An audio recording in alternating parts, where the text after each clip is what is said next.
guys, happy Monday. I hope you had a nice weekend.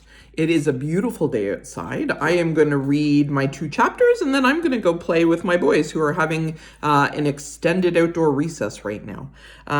We are about to start chapter 12. And if you can recall, when we last left off, Edward had been found at the dump by a dog. Edward did not have much time to savor the light, for the dog suddenly appeared above him, dark and shaggy, blocking his view. Edward was pulled out of the garbage by his ears, dropped, and then picked up again, this time around the middle and shaken back and forth with a great deal of ferocity. The little dog growled deep in its throat and then dropped Edward again and looked him in the eye. Edward stared back. "Hey, get out of here, you dog!" It was Ernest, king of garbages and therefore king of the world. The dog grabbed Edward by his pink dress and took off running. "That's mine! That's mine! All garbages is mine!" Ernest shouted. "You come back here!" But the little dog did not stop. The sun was shining, and Edward felt exhilarated. Who, having known him before, would have thought that he would be so happy now, crusted over with garbage, wearing a dress, held in the slobbery mouth of a dog, and being chased by a madman? But he was happy. The dog ran and ran until they reached a railroad track. They crossed over the tracks, and there, beneath a scraggly tree, in a circle of bushes, Edward was dropped in front of a large pair of feet. The dog began to bark. Edward looked up and saw that the feet were attached to an enormous man with a long, dark beard. "What's this, Lucy?" said the man. He bent and picked up Edward. He held him firmly around the middle. "Lucy," said the man, "I know how much you enjoy rabbit pie." Lucy barked. Yes, I know. Rabbit pie is a true delight, one of the pleasures of our existence." Lucy let out a hopeful yip. "And what have we here? What have you so graciously delivered to me is definitely a rabbit, but the best chef in the world would be hard-pressed to make him into a pie." Lucy growled. "This rabbit is made of china, girl." The man held Edward closer to him. They looked each other in the eye. "You're made of china, aren't you, Malone?" And he gave Edward a playful shake. "You are some child's toy, am I right? And you've been separated somehow from the child who loves you?" Edward felt again the sharp pain in his chest. He thought of Abilene. He saw the path leading up to the house on Egypt Street. He saw the dusk descending and Abilene running toward him. Yes, Abilene had loved him. "So, Malone," said the man, and he cleared his throat. "You are lost, that is my guess, and Lucy and I are lost too." At the sound of her name, Lucy let out another yip. "Perhaps," said the man, "you would like to be lost with us. I have found it much more agreeable to be lost in the company of others.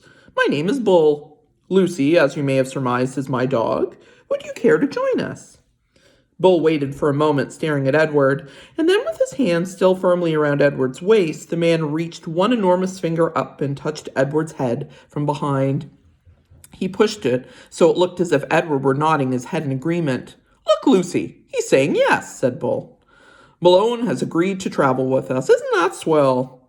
Lucy danced around Bull's feet, wagging her tail and barking. And so it was that Edward took to the road with a hobo and his dog. Chapter 13.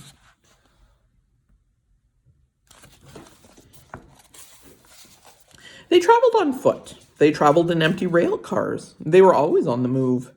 "But in truth," said Bull, "we are going nowhere. That, my friend, is the irony of our constant movement." Edward rode in Bull's bedroll, slung over Bull's shoulder, with only his head and ears sticking out. Bull was always careful to position the rabbit so that he was not looking down or up, but was instead forever looking behind him at the road that they had just traveled. At night they slept on the ground under the stars. Lucy, after her initial disappointment about Edward being unfit for consumption, took a liking to him and slept curled up beside him. Sometimes she even rested her muzzle on his china stomach, and then the noises she made in her sleep, whimpering and growling and chuffing, resonated inside Edward's body. To his surprise, he began to feel a deep tenderness for the dog. During the night, while Bull and Lucy slept, Edward, with his ever-open eyes, stared up at the constellations. He said their names, and then he said the names of the people who loved him.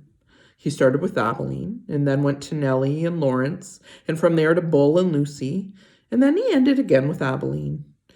Abilene, Nellie, Lawrence, Bull, Lucy, Abilene. See, Edward told Pellegrina, I am not like the princess. I know about love. There were times, too, when Bull and Lucy gathered around a campfire with other tramps. Bull was a good storyteller and an even better singer. Sing for us, Bull, the men shouted. Bull sat with Lucy leaning against his leg, and Edward balanced on his right knee, and he sang from somewhere deep inside himself. Just as Edward could feel Lucy's whimpers and growls resonate through his body at night, he could also feel the deep, sad sound of Bull's songs move through him. Edward loved it when Bull sang. And he was grateful to Bull, too, for sensing that a dress was not the right kind of clothing for Edward.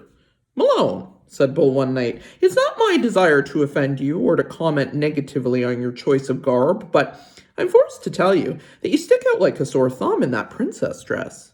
And also, again, with no wish to offend you, the dress has seen better days. Nellie's beautiful dress had not fared well at the dump, or in its subsequent ramblings with Bull and Lucy. It was so torn and dirty and full of holes that it barely resembled a dress anymore.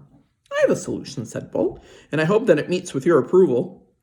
He took his own knit stocking cap and cut a big hole in the top of it, and 2 small holes on the side of it, and then he took off Edward's dress.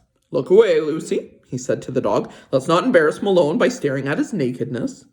Bull slid the hat over Edward's head and pulled it down and poked his arms through the smaller holes. There you go, he said to Edward. Now you just need some pants.